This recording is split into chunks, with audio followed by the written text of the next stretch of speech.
Je pense qu'on va pouvoir commencer, il est l'heure. Merci beaucoup de vous joindre à nous pour cette conférence où on va parler de diligence raisonnée et plus spécifiquement comment réduire et prévenir les risques dans des filières complexes grâce à l'action collective. Et on parlera de l'exemple de la filière bois pour les emballages papier et carton. Avec moi aujourd'hui, j'ai Joseph et Clément et je vais les laisser se présenter. Bonjour à toutes et à tous, Joseph Hazard, je suis très heureux d'être ici aujourd'hui. Je suis directeur général de Tilcal et cofondateur de cette entreprise. Nous, on propose à nos clients une solution qui leur permet de structurer, de renforcer et parfois de créer la traçabilité et la transparence de leur chaîne d'approvisionnement, que ce soit à des fins de maîtrise de ces chaînes d'un point de vue risque, mais aussi de conformité réglementaire et parfois même de valorisation de ces informations vis-à-vis de leurs clients. Et j'aurai l'occasion de partager un peu cette expérience dans la présentation aujourd'hui. Merci Joseph. Moi c'est Clément, je suis chef de projet chez Transition. Transition, on est un cabinet de conseil qui travaille avec des entreprises sur la thématique des approvisionnements responsables. Donc on travaille sur plusieurs matières premières dont le bois, le papier, le carton. Et chez Transition, moi j'ai une expertise forêt. Donc voilà, je travaille sur les produits dont on va parler aujourd'hui. Et moi, du coup, c'est Martin Lafont. Donc, je suis consultant senior chez Transition depuis 2 ans et demi maintenant. Et je travaille sur l'action collective autour du bois et de la filière pour le papier et le carton, dont on va vous parler plus en détail tout à l'heure. Donc, avant de rentrer dans la filière bois, papier, carton, ce qui va nous intéresser, c'est de cadrer le sujet et de se demander qu'est-ce que la diligence raisonnée. Et du coup, c'est Joseph qui va nous répondre à cette question. Merci Martin. Alors effectivement, on parle beaucoup de diligence raisonnée. Fondamentalement, on parle de deux choses. On parle de visibilité dans la chaîne d'approvisionnement et on parle de finalement compréhension des risques et des impacts de cette chaîne d'approvisionnement sur l'environnement, sur le contexte social de là où elle se déroule. Et je suis une entreprise, je suis une marque, je suis un industriel. J'ai besoin aujourd'hui de savoir ce qui se passe dans ma chaîne et de mesurer ses impacts. Et en fait, cette due diligence, elle est au cœur de tout un tas de réglementations. Vous avez un exemple là, on ne va certainement pas toutes les parcourir. Mais ce qui est intéressant, c'est de voir qu'elle couvre en fait un champ qui va du travail forcé au travail d'enfant à la déforestation. On focalise beaucoup et souvent sur l'Europe, sur le corpus réglementaire, mais en fait, ce n'est pas qu'en Europe. C'est aussi aux États-Unis sur des sujets comme le travail forcé. Alors l'ambiance est un peu différente aux États-Unis en ce moment, j'en conviendrai assez aisément, mais c'est aussi en Chine où ils sont en train de se doter en fait de tout un tas de réglementations et d'équivalents finalement de ce qu'on avait commencé à faire autour de la CSRD. Donc c'est vraiment un mouvement qui est global. Et ce que ce mouvement induit et que cette due diligence induit fondamentalement, il y a deux choses qui changent. La première, c'est qu'il y a un renversement de la charge de la preuve. C'est-à-dire que traditionnellement, c'est aux autorités de prouver qu'un acteur, qu'un industriel, n'est pas dans le cadre. Là, c'est l'inverse. Il faut que l'industriel sache et qu'il puisse prouver qu'il est dans le cadre et qu'il ait des informations auditables pour prouver qu'il est dans le cadre. Donc déjà, il y a un premier renversement. Et il y a un second renversement qui est intéressant et qu'on voit dans le cadre de réglementations comme le RDUE, le règlement sur la déforestation, même s'il y a pas mal de discussions encore là-dessus, c'est que non seulement il y a ce renversement de la charge de la preuve, mais ça devient aussi une condition d'accès au marché. On fera un petit zoom dessus là, juste après. Donc en fait, il y a un changement assez fondamental et structurel et tendanciel sur ce qu'il faut faire du point de vue de la traçabilité et de la transparence pour les industriels. Et en fait, il y a un certain nombre d'impacts de tout ça, si je trouve le bouton pour changer de slide, voilà. C'est que on voit bien qu'à l'échelle d'une chaîne d'approvisionnement, on ne peut pas trop improviser tout ça, parce que cette visibilité dont on a besoin pour la due diligence, elle a besoin de données. Donc il faut outiller, il faut structurer. La deuxième chose que ça induit, c'est que dans l'état actuel des choses aujourd'hui, on sent bien que l'approvisionnement durable, en fait, n'est pas disponible pour tout le monde. Donc les premiers qui bougent et qui s'organisent sont les premiers qui bénéficieront de ça. Alors, je mets un petit bémol sur ce point-là, parce qu'on ne va pas se contenter de l'état actuel. Et c'est là où l'action collective est hyper intéressante aussi, c'est qu'on peut faire progresser collectivement la chaîne. Donc il y a les deux aspects à prendre en compte. Et le dernier élément, c'est que du fait de ce que je viens de dire et des éléments précédents, en fait, ça induit mécaniquement pour les industriels qui prennent en fait ce taureau par les cornes, la possibilité d'avoir un avantage concurrentiel et de se différencier, au moins dans un premier temps, sur ces sujets-là. Donc voilà, derrière tout ça, ces différentes notions qu'on met cette notion de due diligence raisonnée. Si on prend un dernier exemple, pour appuyer ce point-là, c'est ce que le règlement RDUE sur la déforestation demande. Alors, je ne vais pas rentrer dans le détail, très schématiquement. Je suis un acteur, je souhaite importer sur le marché européen ou exporter à partir du marché européen.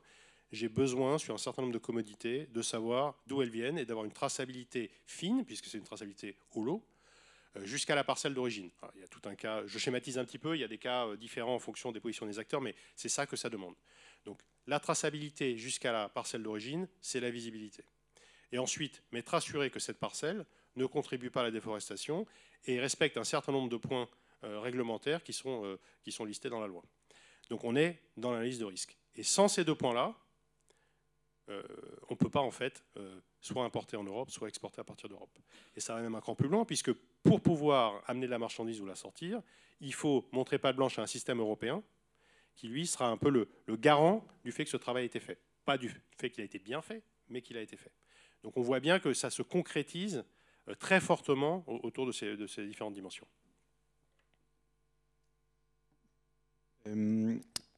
Merci beaucoup Joseph. Du coup, pour Clément maintenant, est-ce que tu peux nous parler des risques spécifiques liés à l'approvisionnement en bois pour la pâte à papier et la pâte à carton? Oui, tout à fait. Donc, Joseph parlait du RDE à l'instant. Il faut savoir que ce règlement il couvre plusieurs matières premières d'origine animale ou végétale qui sont à risque de déforestation, et le bois et ses dérivés, le papier et le carton en fait partie. Alors, ce n'est pas une surprise, je pense, pour la majeure partie d'entre vous. Aujourd'hui, le bois, ça fait partie des facteurs un peu dominants de la déforestation, de la conversion d'écosystèmes naturels ou de la dégradation des forêts, la production de bois, notamment pour la pâte à papier. Aujourd'hui, on voit que c'est un facteur principal de cette déforestation qui se passe dans le monde. Vous êtes censé savoir aussi que nos forêts aujourd'hui, elles accueillent la plupart de la biodiversité terrestre, donc il y a un vrai besoin de les protéger. Énormément de personnes vivent de ces forêts, soit directement, soit indirectement, pour leurs besoins quotidiens de subsistance. Donc aujourd'hui, on voit que ces forêts-là, elles se dégradent, elles disparaissent. On voit qu'elles perdent en surface, elles perdent en qualité, etc. Donc nous, on a identifié et priorisé aussi ces filières-là pour adresser ces enjeux. Aujourd'hui, les forêts dans le monde, il faut savoir qu'il y a à peu près 4 milliards de forêts dans le monde. La moitié de ces forêts-là, elles sont dédiées en partie à la production de bois. Et il y a quand même énormément de mètres cubes de bois qui sont tous les ans sortis pour nos usages industriels, et la pâte à papier en fait partie. Et aujourd'hui, on le voit dans les produits qu'on voit sur la table, par exemple, de plus en plus de produits sont faits à partir de carton. Donc il y a un vrai besoin d'adresser les enjeux liés à cette production-là. Le bois, alors c'est peut-être un peu moins visible que d'autres matières premières comme l'huile de palme, l'élevage bovin, le soja, etc. Mais encore une fois, ça reste une matière première importante quand on parle de déforestation, de dégradation, et du coup, elle est aussi très exposée dans les médias par les ONG spécialisées, mais pas forcément que les ONG spécialisées. Aujourd'hui, on voit aussi des médias mainstream qui reprennent en fait des enquêtes, des investigations de la part de ces ONG spécialisées.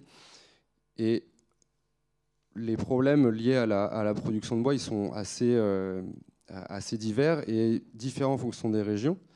On va encore avoir des régions dans le monde, par exemple, je pense à l'Indonésie, où on va avoir des forêts naturelles qui vont être converties pour la production de bois à la destination de la pâte à papier. Donc on va passer de forêts naturelles riches en biodiversité à des monocultures, donc souvent une essence unique avec des peuplements qui ont le même âge, un taux de biodiversité qui est réduit, avec des services écosystémiques rendus qui sont complètement différents et affaiblis.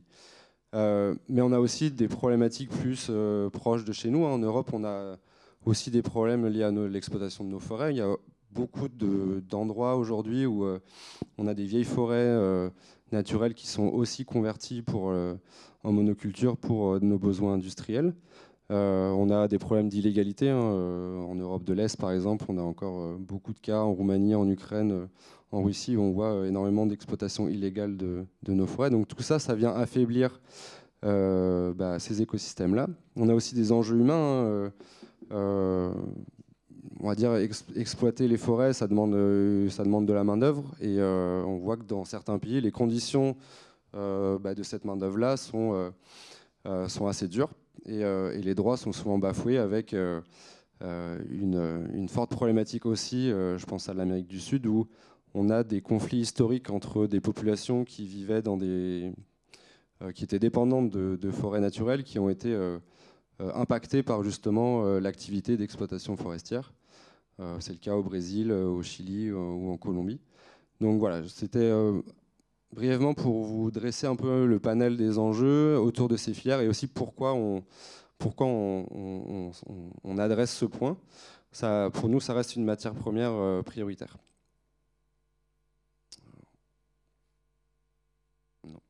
J'essaye de passer les slides, mais ça ne marche pas.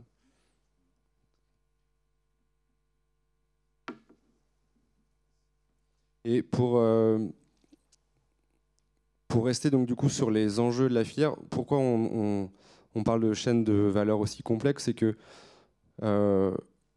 parfait, merci Martin.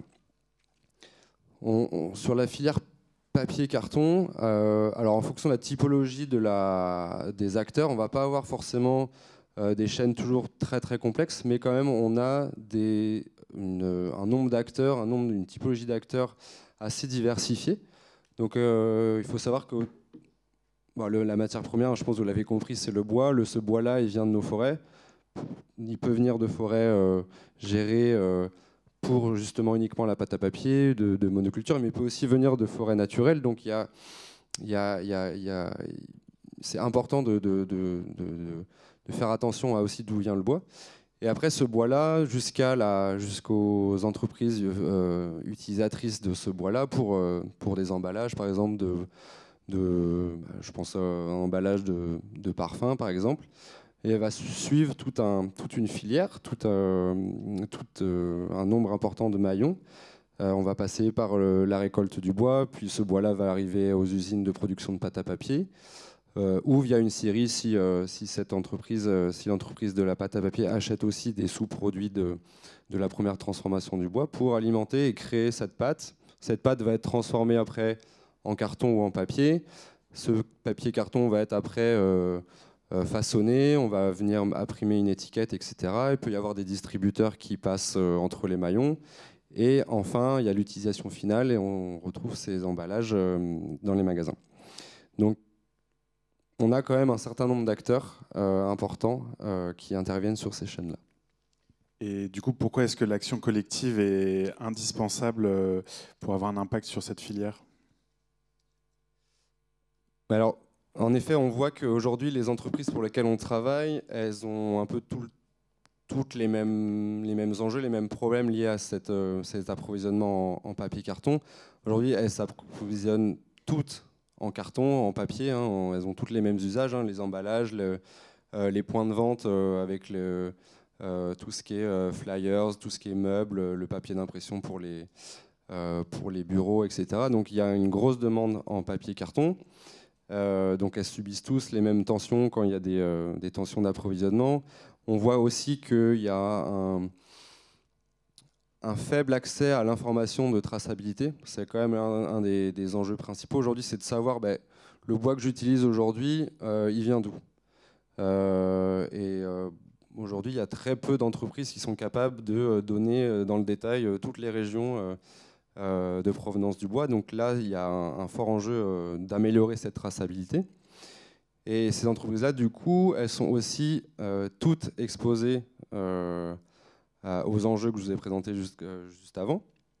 Donc ça, c'est les contraintes un peu partagées entre ces entreprises-là. Et puis, comme le disait Joseph, aujourd'hui, il y a un cadre réglementaire qui est aussi de plus en plus fourni. Et on parlait du RDE, elles sont fortement exposées au RDE puisqu'elles ont aussi des obligations du fait de leur positionnement sur le marché européen. Donc, du fait de toutes ces contraintes partagées, l'avantage d'adresser ces enjeux de manière collective, c'est justement partager la charge, notamment en termes de mutualisation des investissements faits pour augmenter la traçabilité, avoir plus de poids en fait quand on va contacter les fournisseurs, au lieu de les contacter entreprise par entreprise plusieurs fois par an. Là, on va les contacter une seule fois pour un nombre d'entreprises conséquent. Du coup, ils vont être plus à même de partager leurs informations. Ils vont dire OK, on va le faire une fois pour toutes ces entreprises-là. Donc on va avoir un peu plus de poids quand on va faire ce travail de traçabilité. Donc c'est un moyen d'engager les fournisseurs de façon un peu plus forte. Et ça nous permet aussi de mutualiser les retours d'expérience et les ressources en interne dans chaque entreprise. Elles ont des passifs, elles ont elles ont un contexte interne différent, et du coup ça permet aussi de créer des plateformes d'échange pour dire bah oui, j'ai déjà eu ce problème-là avec tel fournisseur, voilà comment je l'ai réglé, etc. Donc globalement, cette approche collective permet d'avoir plus d'impact finalement. Merci beaucoup Clément. Du coup, ça nous amène à notre réponse à tous les enjeux qu'on vient de présenter. Et c'est l'initiative Action for Responsible Timber Sourcing, donc ARTS. Concrètement, qu'est-ce qu'on propose avec ARTS ? C'est un collectif d'entreprises plurisectorielles engagées pour améliorer la filière bois pour le papier et le carton. Donc aujourd'hui, on a des entreprises qui viennent du secteur de la grande conso, des cosmétiques, du luxe et des pharmaceutiques. Mais notre objectif, c'est vraiment d'avoir des entreprises de tout secteur pour pouvoir avoir un impact le plus fort possible sur la filière.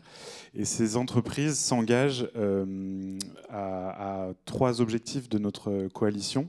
Le premier objectif, c'est promouvoir et restaurer les écosystèmes naturels, notamment grâce à des engagements vers des approvisionnements zéro déforestation et zéro conversion des forêts. Donc on est en année 1 de notre coalition, ce n'est pas encore tout à fait le cas, mais on essaye de tendre vers ça. En tout cas, on met en place des méthodologies pour tendre vers ça. On cherche à avoir des approvisionnements qui respectent les droits de l'homme et qui respectent les droits des communautés indigènes et locales, notamment en vérifiant leur consentement libre, indépendant et éclairé sur les approvisionnements qui sont faits dans les chaînes de valeur de nos membres. Et l'objectif, c'est vraiment de fournir à nos membres un maximum d'outils pour leur diligence raisonnée. Donc on va travailler sur l'identification des impacts avec des campagnes de traçabilité. Donc concrètement, on demande à nos membres tout leur volume d'achat de papier et de carton sur les emballages. On contacte leurs fournisseurs pour vérifier les volumes et pour connaître les matériaux dont ils ont eu besoin pour produire les fournitures en question, et ainsi de suite le long de la chaîne jusqu'à le pays d'origine, la forêt d'origine, idéalement la parcelle d'origine. Et ensuite, on travaille sur des analyses de risques par pays ou par région pour déterminer quels sont les appros et les fournisseurs avec lesquels il faudra le plus travailler sur leur manière de sourcer le bois. On travaille aussi sur des méthodologies de calcul d'ICF, donc c'est la spécialité de Clément, Deforestation and Conversion Free, pour savoir comment justement mesurer premièrement les impacts de déforestation et de conversion des forêts et comment essayer de les réduire au maximum. On travaille avec un engagement avec les standards et les certifications. Et l'objectif, c'est à terme d'avoir des projets terrain pour faire en sorte que les approvisionnements de nos membres soient le plus vertueux possible. Et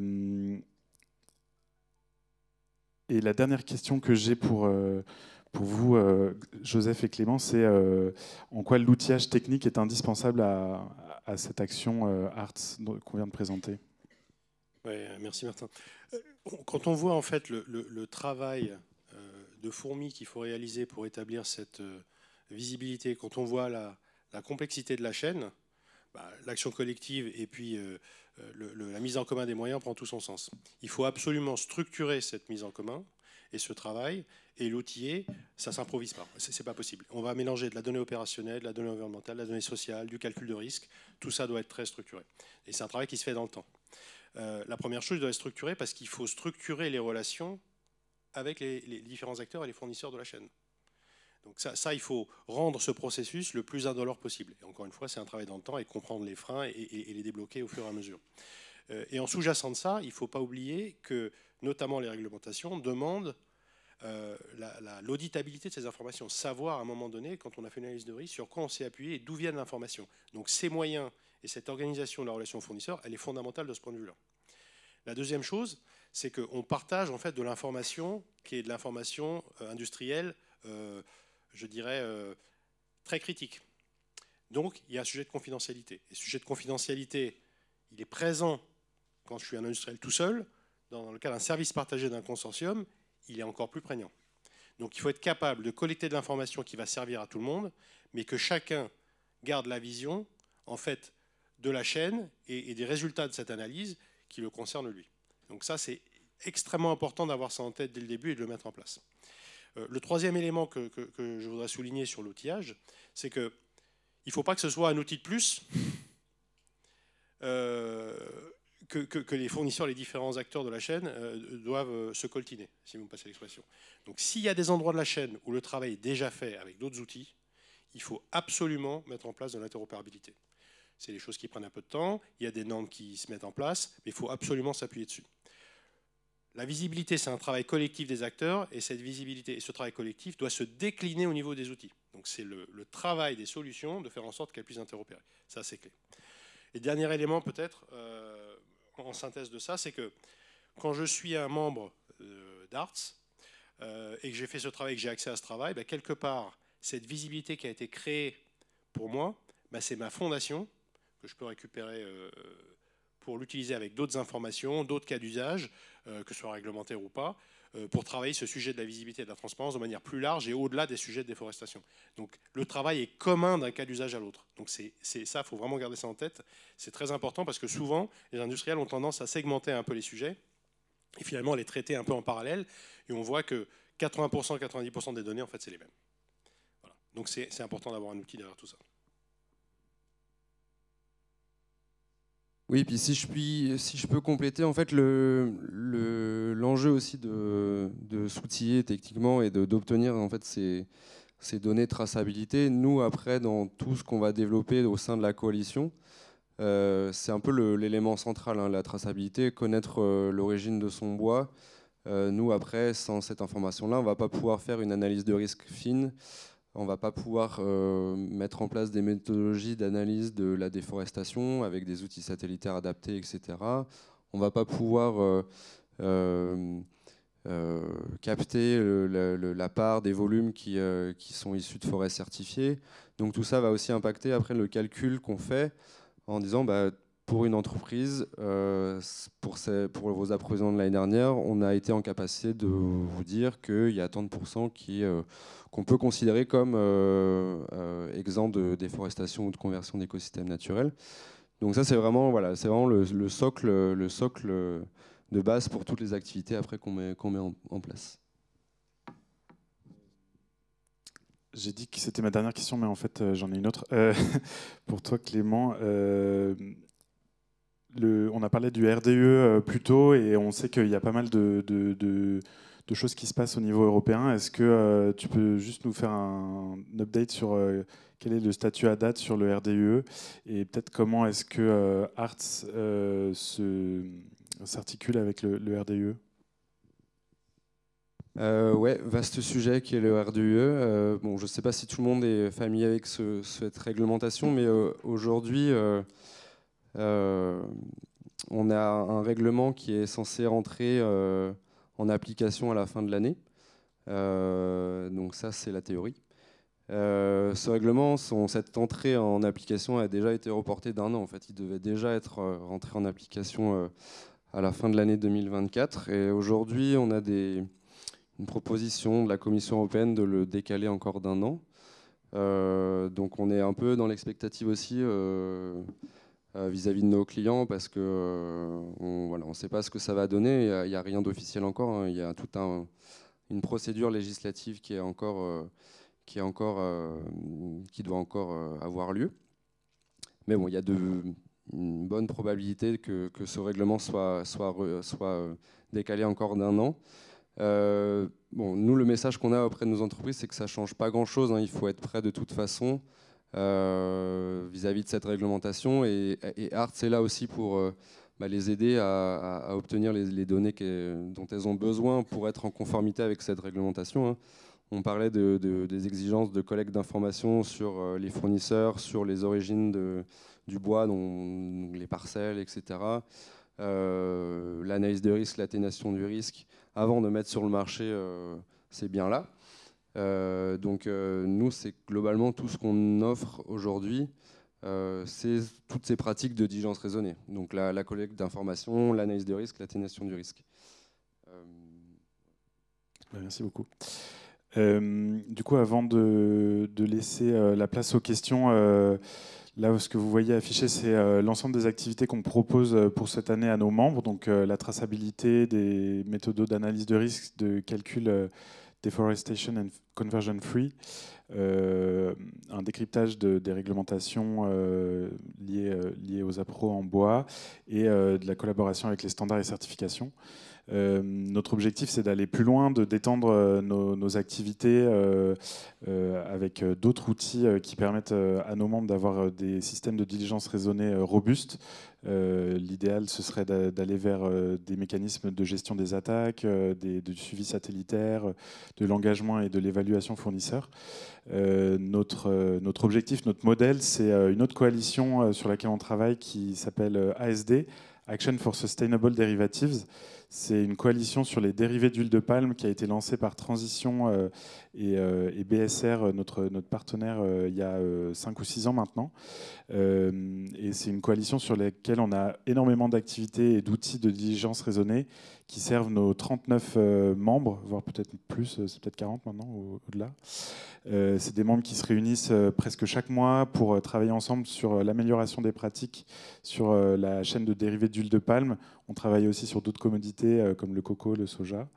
Et en 6 ans, l'ASD a réussi à vraiment travailler sur un engagement sur toute la chaîne de valeur. Chaque année, c'est 1,5 million de tonnes de produits à base d'huile de palme qu'on trace. On arrive à une transparence de 96% jusqu'aux raffineries et 94% jusqu'aux moulins, qui sont les moulins où l'huile de palme est broyée. Et avec tous les travaux de diligence raisonnée et d'action terrain qui sont mis en place, c'est 2700 hectares de forêt qui ont été préservés grâce à cette action collective-là. Donc sur Arts, on n'est pas encore du tout à ce niveau-là. On est en lancement et on commence tout juste à engager les fournisseurs et à tracer cette chaîne pour nos membres, mais c'est vraiment notre objectif à terme. Donc voilà, merci beaucoup à Joseph, à Clément, merci à vous. Et je pense qu'on a le temps pour de rien. On a le temps pour des questions, donc n'hésitez pas si vous avez des questions ou des commentaires, n'hésitez pas.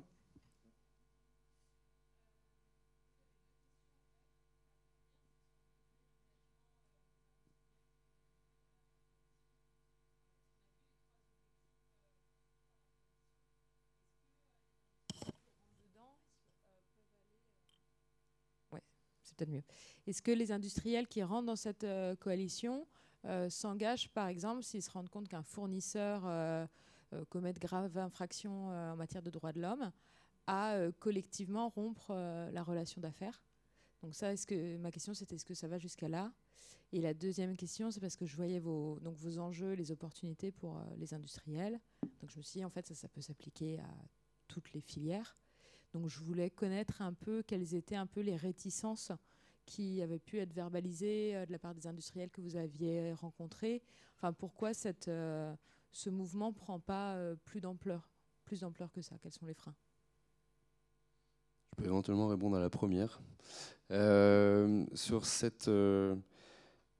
les pratiques d'achat liées justement à l'identification d'une plainte ou d'un cas grave, d'un manquement grave sur la chaîne d'approvisionnement, nous, ce qu'on fait chez Transition, donc via Arts aussi, mais globalement en fait chez Transition, c'est que On va donc identifier ces cas déjà. Avec la traçabilité nous permet donc de faire le lien entre nos clients, nos membres et le terrain. Et on va remonter cette information-là aux membres de la coalition. Et on va caractériser cette plainte. Et avant d'arriver à cette étape on met fin à tout business, etc., on va essayer de faire des recommandations sur un plan d'action à mettre en œuvre avec ce fournisseur pour dire, bon, là on a détecté un manquement, quelles sont les actions que vous mettez en place pour corriger ces aspects-là. Ça, c'est la première étape. Après, si on voit que ces manquements-là en fait, reviennent de façon récurrente, la question se pose évidemment, mais la décision reste auprès la discrétion de l'entreprise. Ce n'est pas forcément la première recommandation qu'on fait. Quand il y a des problématiques, on essaye de voir si on ne peut pas déjà les adresser avant de faire des blacklists. Mais dans certains cas, oui, la blacklist peut être pertinente. Et pour la deuxième question sur pourquoi ça ne prend pas plus d'ampleur, c'est vrai qu'on pourrait faire des coalitions sur énormément de commodités. Il y a énormément de chaînes de valeur qui sont complexes à tracer et sur lesquelles on a peu de... voilà, souvent, c'est des boîtes noires chez les fournisseurs. Donc ça pourrait être sur d'autres commodités, ça c'est sûr. Mais voilà, nous, les membres avec lesquels on travaille, ils sont dans une optique de démarche collective. Mais c'est vrai que ce n'est pas toujours évident à porter. Souvent, les entreprises estiment que les actions doivent être portées en interne pour assurer leur différenciation par rapport à d'autres acteurs du marché peut-être. Et malheureusement, elles se rendent compte qu'individuellement, c'est parfois difficile d'avoir de la visibilité et d'avoir un impact.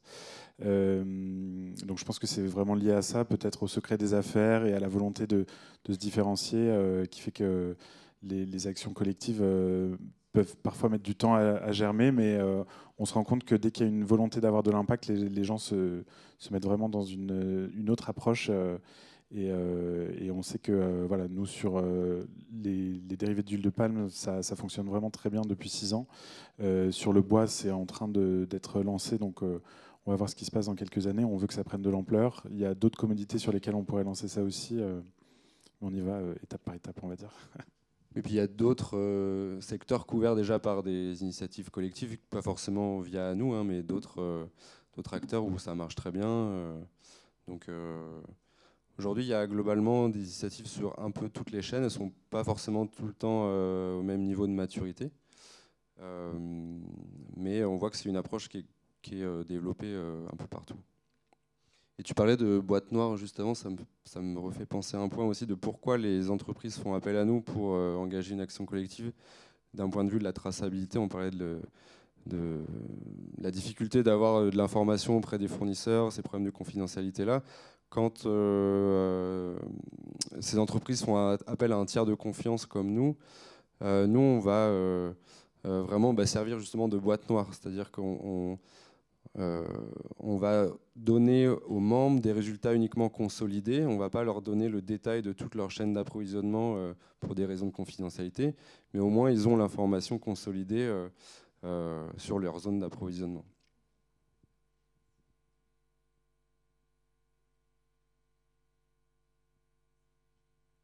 Bonjour, j'avais 2 questions. La première, c'est vous avez choisi l'emballage. Pourquoi pas les produits en bois en termes de volume, d'impact aussi environnemental par rapport au packaging?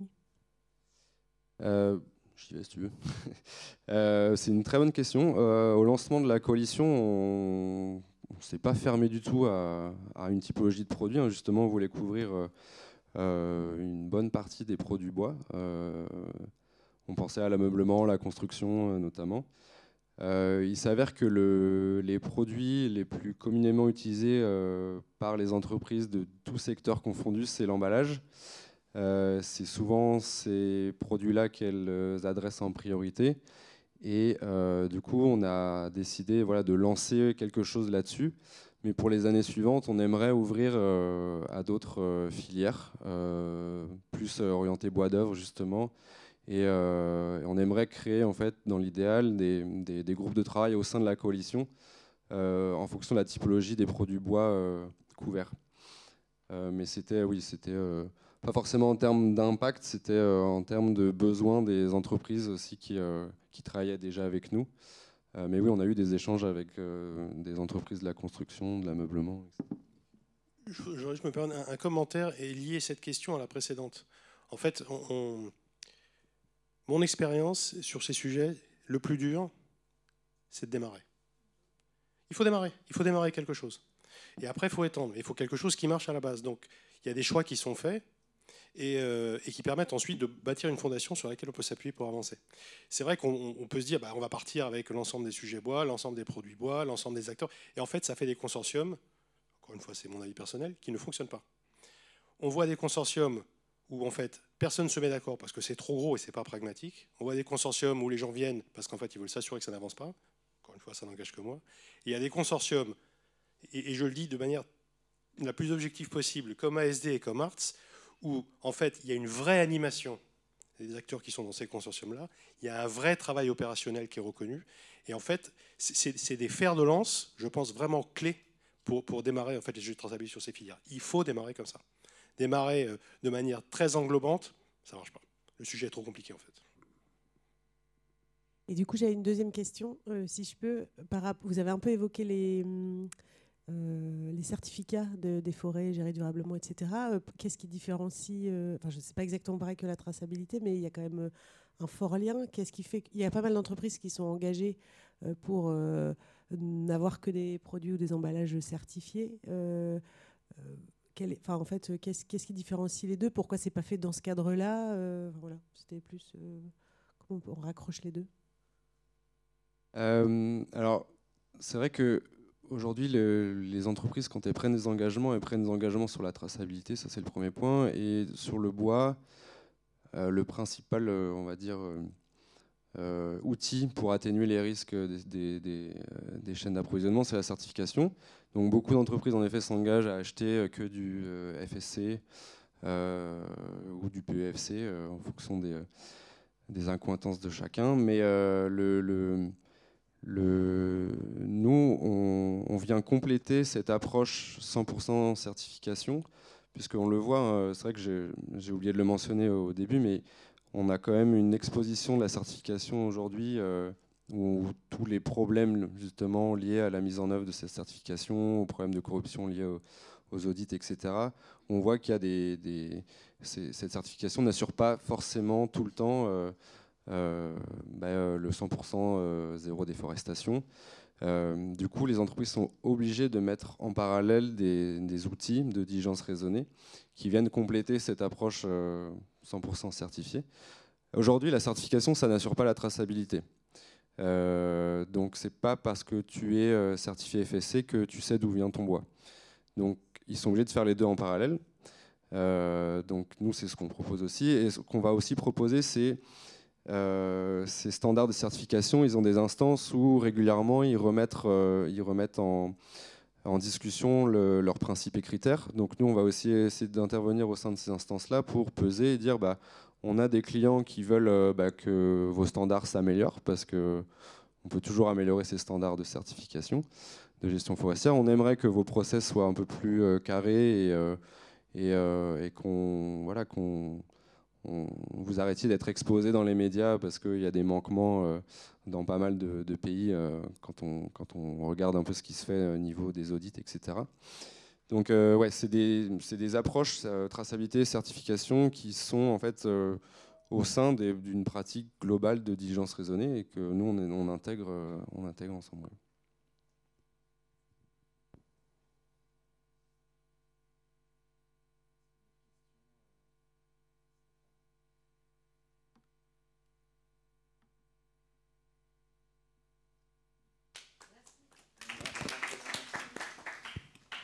Je vais terminer parce que j'ai une question qui est un peu hors champ peut-être, hors cadre de votre présentation. Merci pour la présentation. Vous avez parlé de la tension sur les bois, sur le bois en général. Et que pensez-vous en fait du développement de l'utilisation des chaudières à biomasse qui se développent fortement dans l'industrie, qui viennent utiliser aujourd'hui du bois et qui se veulent un peu vertueuses parce que utilisées en remplacement d'énergie fossile? Vous avez combien de temps devant vous? Si vous voulez, je suis sur le stand de transition pour en discuter. C'est un vaste sujet. Il y a de l'abus, clairement. Nous, on travaille pas. On a travaillé par le passé avec des acteurs sur la traçabilité justement des filières bois-énergie, pour justement s'assurer d'un approvisionnement local, etc. Mais au-delà de s'assurer que le bois ne vienne pas de l'autre bout de la terre pour venir alimenter une chaufferie, il y a toute cette question-là justement de l'augmentation de la tension, de l'exploitation, pour sortir de plus en plus de bois de nos forêts, alors qu'on a besoin de tous les autres services écosystémiques qui rendent au-delà du service purement de production de bois. Donc c'est sûr que ce développement du bois énergie, ça pose de réels problèmes. Chez Transition, on n'est pas contre le bois énergie, hein, c'est pas le message, mais c'est toujours pareil. Il faut trier parmi ce qui est fait. Et donc, je ne vais pas développer, mais en tout cas, si vous voulez développer le sujet, je serai là-bas.